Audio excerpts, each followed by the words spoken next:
the programme. We now move over to the Middle East, where in the West Bank, the Israeli military has demolished the homes of 3 Palestinians accused of deadly shooting attacks. The homes, located in Qabatia, belonged to Mohammed Zakana, Mohammed Nazal and Wael Lalu, all of whom were allegedly linked to armed attacks earlier this year by the Israeli Defense Forces. Zakana and Nazal were reportedly behind a shooting which killed an off-duty Israeli police officer and 2 civilians. Lalu was accused of a similar attack in the Jordan Valley in August, which claimed the life of a civilian. While Israel justifies the demolitions as a measure of deterrence, this practice is widely condemned by rights groups who see it as a collective form of punishment that harms families. Critics argue that these actions only fuel resentment and violence. We now move on to South Asia now, where amid the growing speculations over what may have transpired in the tragic Air India plane crash that killed 275 people last month, the Wall Street Journal has released a new report pointing to potential pilot error as a key factor. The findings cite supposed procedural mistakes, questionable cockpit choices and communication breakdowns during vital moments of the flight. Although the official probe remains ongoing, the emphasis on the pilot's role raises many questions and criticism from aviation experts and unions. India's Aircraft Accident Investigation Bureau has responded, stating that certain sections of the international media are attempting to draw conclusions based on selective and unverified reporting. The Bureau clarified that the investigation is still ongoing and is too early to arrive at any definitive conclusions. It emphasised that a final investigation report will be released in due course, which will include the root causes of the crash along with specific safety recommendations. I'm now going to read out a few excerpts from this report, this Wall Street Journal report that was released today. A black box recording of dialogue between the 2 flights indicates that it was the captain who turned off switches that controlled fuel flowing to the plane's 2 engines, according to people familiar with US officials. Early assessment of evidence uncovered in the crash investigation. And I will continue reading go to a different excerpt. The recording also captures the emotional state of the 2 pilots during the incident, which has not been mentioned in the preliminary report. The first officer expressed surprise and then panicked, these people said, while the captain seemed to remain calm.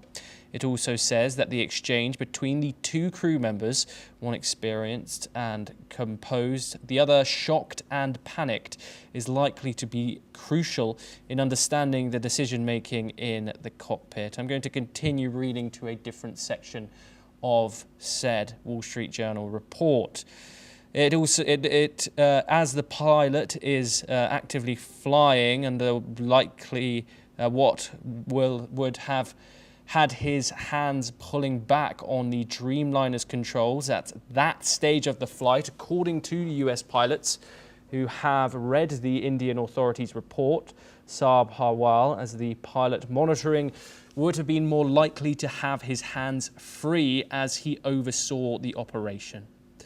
The Wall Street not only speculates here that it was the pilot's fault, but even mentions that it could in fact be the senior pilot's wrongdoing. I'm going to read a little further into this before we get into our guest discussion. The preliminary details have fueled the belief among some US officials that criminal authorities should review the matter, as would likely be the case if the crash had occurred on American soil, people familiar with the matter said.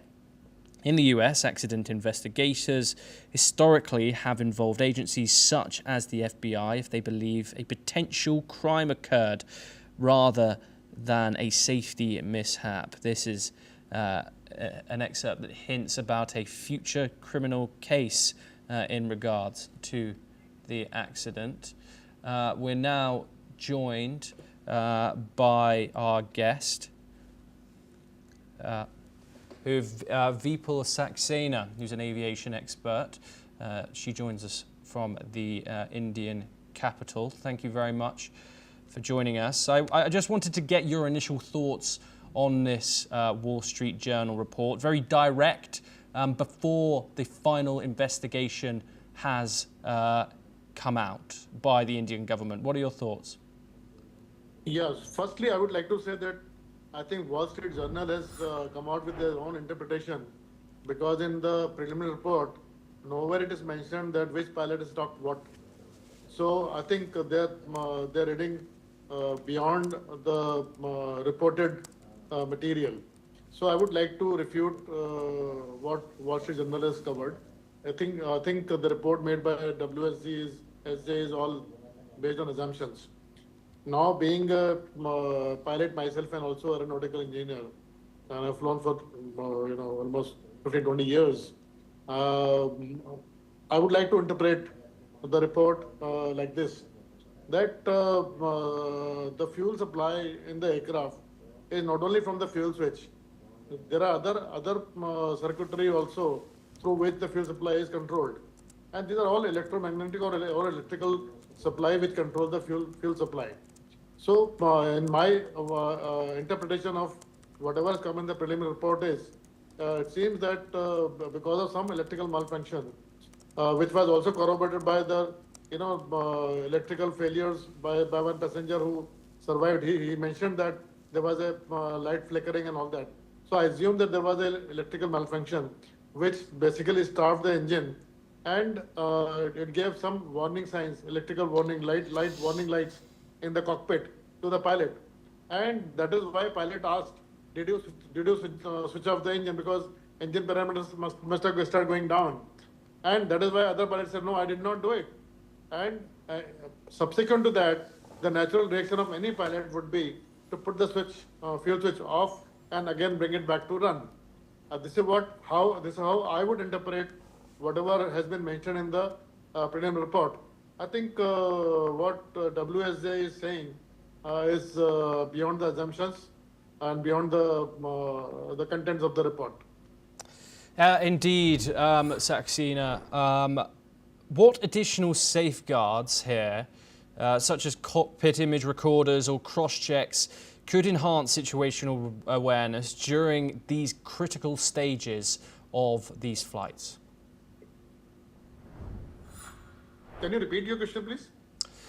Yes, I said, what additional safeguards, such as cockpit image recorders, there has been talks due to this crash of involving videos to increase the amount of evidence if something like this would go wrong. An incident happened in Australia in this year, which the Australians said that the video evidence was crucial. However, there has been some pushback of this, saying it violates pilots' privacy in the cockpit.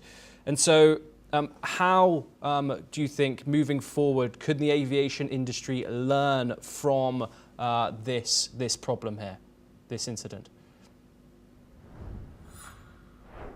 No, your voice is not clear. I'm not able to hear you clearly. Is it about installation of camera in the cockpit? Yes, it is. Yes. Yeah. So I think this is a matter of regulatory privacy convenience of the pilots. I think this needs to be deliberated and discussed at large at various levels, and then only something should be taken. Some decision should be taken that which part of the cockpit should be covered by a camera, which should not be covered by camera.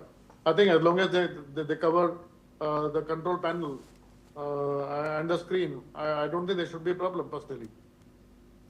Yes, Saxi, thank you very much, Vipul.